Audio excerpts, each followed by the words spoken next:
નમસ્કાર. ધોરણ 7 દ્વિતીય સત્ર સામાજિક વિજ્ઞાન પાઠ 8 પ્રાદેશિક સંસ્કૃતિની ઘડતર. એમાં હું તમને મંદિરો વિશે જાણકારી આપીશ. ભારતીય મંદિરની સ્થાપના ગુપ્તકાળથી થઈ હતી. ભારતીય મંદિરની સ્થાપનાના શૈલીઓના 3 પ્રકાર છે. પહેલો છે નાગર શૈલી, બીજો છે વેસર શૈલી, ત્રીજો છે દ્રવિડ શૈલી. એમાં પહેલું છે નાગર શૈલી. નાગર શૈલી એ છે એટલે કે હિમાલય પર્વતમાળાથી વિંધ્ય પર્વતમાળા સુધી ફેલાયેલી છે.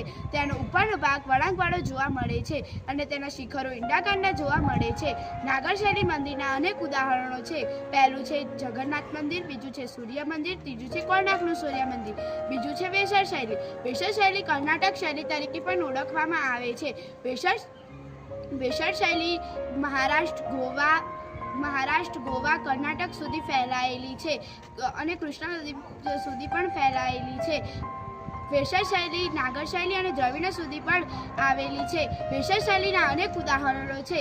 પહેલું છે બુલેશ્વર મંદિર, બીજું છે ચેન્નાકેશ્વર મંદિર, ત્રીજું છે દ્રવિડ મંદિર. દ્રવિડ મંદિર દક્ષિણ ભારતમાં આવેલું છે. તેના તમિલનાડુ, આંધ્રપ્રદેશ, કેરળ જેવા પ્રદેશોમાં વિસ્તરેલું છે. દ્રવિડ આપણે નકશામાં જોવા જઈએ તો દ્રવિડ શૈલી